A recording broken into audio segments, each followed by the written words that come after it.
Good morning, everyone, and welcome to another episode of the Money Garden. Today it's Wednesday, and I did want to talk about a question that I have myself, and I don't know, maybe a lot of you out there have the same question. But here's the question, and it's actually the title of our episode today. It's called, Where Are the Women? And yes, I know at first that's a little bit confusing because everybody might think, well, what do you mean, where are the women? They're everywhere. Well, specifically, my question is, where are the women in the personal development space? And so this is why I come up with this question. I do believe, and it's also a question, why do the men dominate in the personal development space? Where are the women? Why aren't we as prevalent as the men are? And I'll explain a little bit why I say that and where I come from. But I really do believe, we can be just as effective. We can be funny. We can be aggressive. We can be likable. We can also be nurturing. We can be bold. We can be sexy. We can be educational, serious, yet playful. All of these things at the same time. But we're not really doing it as much. Or if we are not as prevalent, not as much as on top. So why do I mean that? So if we look at just the very high 2 or 3 metrics that are the most obvious metrics, and I know that this is not the be all end all thing, and they're not always telling really the truth of what's actually going on in reality. But for right now, for argument's sake, let's just use the most top and obvious metrics. And what would those be? Those would be a number of followers on social media, like Instagram, for example, or Facebook, or LinkedIn, some of them. Number of subscribers on a YouTube channel. The ranking of a podcast. So if you look at the top 10 podcast ranking, top 10 or top 50 even. These are some of the top metrics that we want to look at.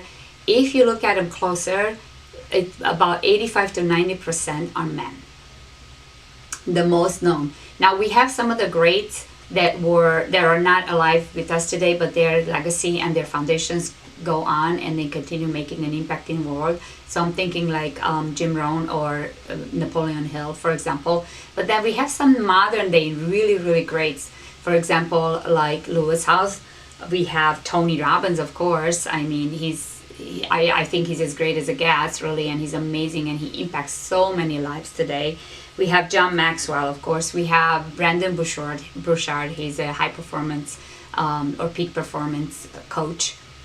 We have even celebrities like The Rock, Will Smith, right? They are actually actors by trade, but they do so much more. And they also do a lot of personal development. They teach people how to be courageous, how to overcome their fears, how to go for their goals, for their dreams, etc.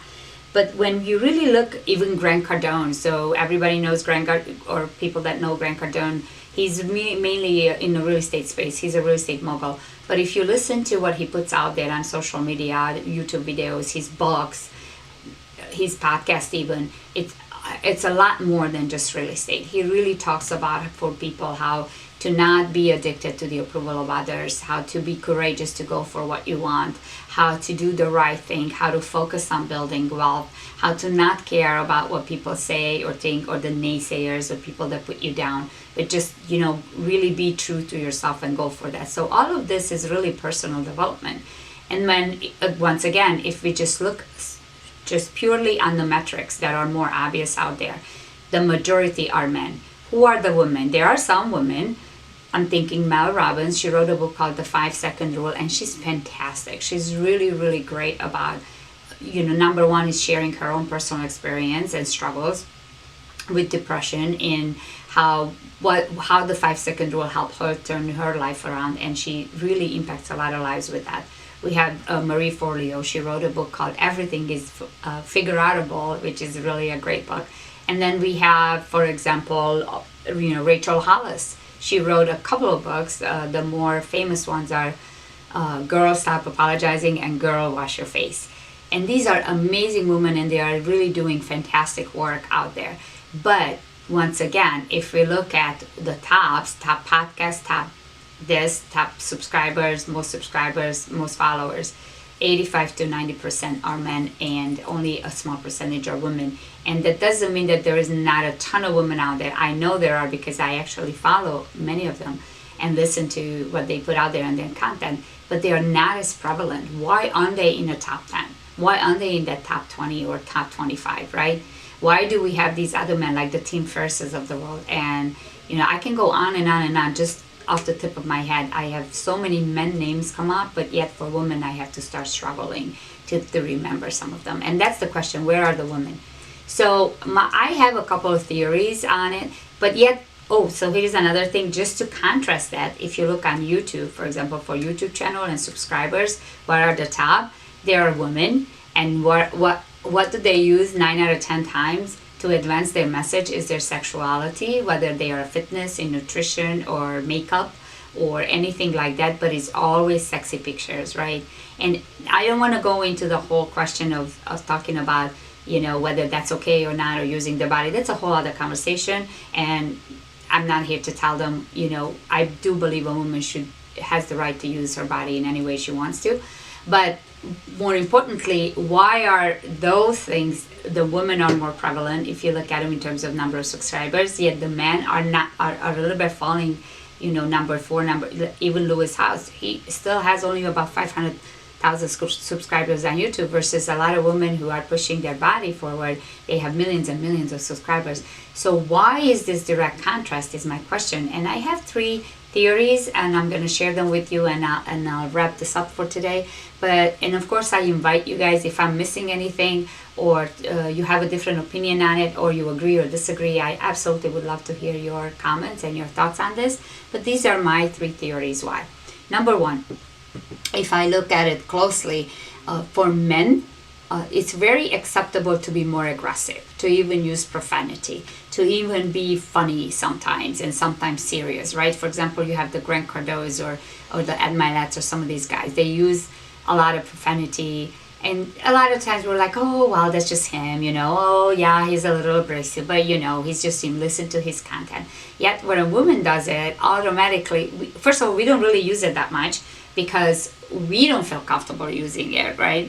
But also, if a woman would use the F-bomb all the time, she would be such a turnoff to so many people, because it just doesn't work. And I don't know the answer whether we should or shouldn't. I'm just stating this, that's one of the things that I notice, is the way we show up and how we become goofy, or how we use profanity, or how aggressive we are, for women is not as accepted to use some of those ways of being yourself as it is for men. And I believe that's one of the reasons why men are so much more aggressive. They're just going to be in your face. They're just going to tell you. It's going to resonate with a lot of people. Versus the women, we still hold back on that.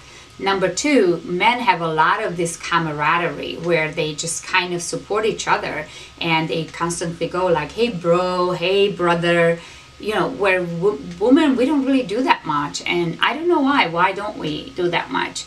I see it all the time. They push each other. If you go on one guy's podcast, you're going to see him on the other guy's podcast, right? They constantly just support each other, genuinely support each other. And then number 3 is, just overall, I think it's a bigger question of why don't we support each other as much as, let's say men do, and why isn't that more accepted? Because I believe that we would make so much more, so much more impact in the world if we did that. So with all of that said, I would say for right now, I'm just going to wrap this up. These are my theories, but the real big question is, where are the women? Where are the women? And I believe that's a good question to ask in the personal development space, because they're out there. I believe we have a lot of talent. I believe we have a lot to offer. We are out there. People are out there that share, but they are yet not on the top. And I think it's time that we change that. So hope you guys enjoyed that episode. And as always, I'm looking forward to your comments. And until next time, until Friday, thank you so much and take care.